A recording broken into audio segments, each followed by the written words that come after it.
Here where the daisies fit my head, 'tis easiest to lie, and every grass that plays outside is sorry-some for me. Where I am not afraid to go, I may confide my flower, who was not enemy of me, will gentle be to her, nor separate herself and me, by distances become, a single bloom we constitute, departed or at home. Emily Dickinson. This poem is called Here Where the Daisies Fit My Head, and was compiled, transcribed, and published in 1955 by Johnson Poems as poem 1037. Decades later, in 1998, R.W. Franklin retranscribed, compiled, and published Dickinson's works in the Franklin Verorium. This time, however, Franklin split Here Where the Daisies Fit My Head into two poems, poem 985A and poem 986B. This discrepancy seems to arise because of a page break in Dickinson's manuscript, where poem 985A begins in the middle of the page and ends at the bottom, while poem 986B begins on the next page. Johnson read this as a simple page break, separating the same poem, while Franklin declared the page end was also the poem's end. While Franklin's re-edition doesn't change the text fundamentally, his words don't vary from Johnson's transcription, and the punctuation remains intact. By splitting the poems, Franklin created two new poems with very different messages and meanings than what Johnson had previously offered. Let us begin with Johnson's poem 1037, as read earlier. In true Dickinson fashion, this is yet another poem personifying death. Dickinson has somewhat of a reputation for this. I Could Not Stop for Death is arguably her most famous poem, and 1037 follows this suit. This poem describes the personified death as my flower, which the reader presumes to be the daisies that she named earlier.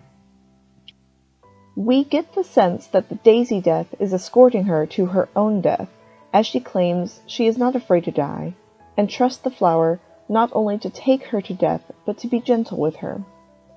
Through this gentle escort, Dickinson asserts that she and the flower will become inseparable and eventually be reborn as one being, another bloom. This indicates the idea that where Dickinson is laid to rest, she will, through death, mix with the soil and become one with the flowers that have overtaken her, the daisies, as stated in the first lines.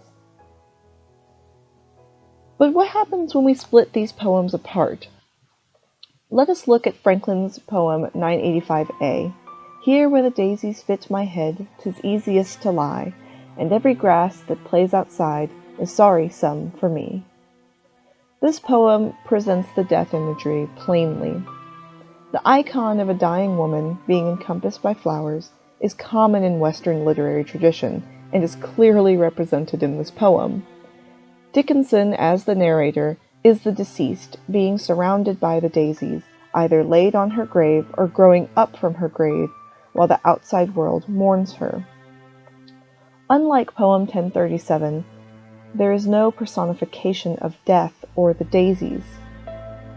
One could argue that there is an element of reverence to nature here, as in, humans will inevitably return to the soil only to fortify the natural world they are buried in. But even then, there is no sense of nature taking on a supernatural or human-like role, and there is still no semblance of human-like connection, as in 1037. The closest we get is the sympathy felt for her by the grass outside, but none of these figures offer any type of human interaction or connection. For that, we must now look at poem 986B. The second poem, 986B, begins, Where I am not afraid to go, I may confide my flower, who was not enemy of me. Already we are diverging from poem 1037 by, once again, there being no personification. Because this poem is detached from the daisies of 985A, the reader can now assume that my flower as an endearing term for another person rather than for a literal flower. Because the flower can now be established as a person, someone that Dickinson knows and feels something towards, the tone of this poem changes drastically from symbiotic death as in 1037 to that of companionship, and a romantic companionship at that. The romantic aspects come from their "a single bloom we constitute." This companion is more than someone Dickinson enjoys being around. This is someone that Dickinson considers her other half. Not only is it a romantic poem, but it is a feminine romantic poem, romance between women, using flower-like imagery to convey affection. So, with Franklin's edit, we have a short poem about death with undertones of natural reverence, and another short poem about romantic feminine love and companionship. When we add them together, as in the Johnson transcription, we have a personification of death. So, which one is correct? How do we know which way to truly read this poem and get at what Dickinson is trying to say? The short answer is, we don't. Dickinson didn't leave any marginal notes as to how these poems should be separated or not, and it's impossible to know what she would have chosen. Majority of websites publish this poem together as in Johnson's 1037 version. But Franklin splitting the poetry gives the reader another option to explore Dickinson's themes and interests beyond the personification of death. But the rest is up to you. How do you want to read it?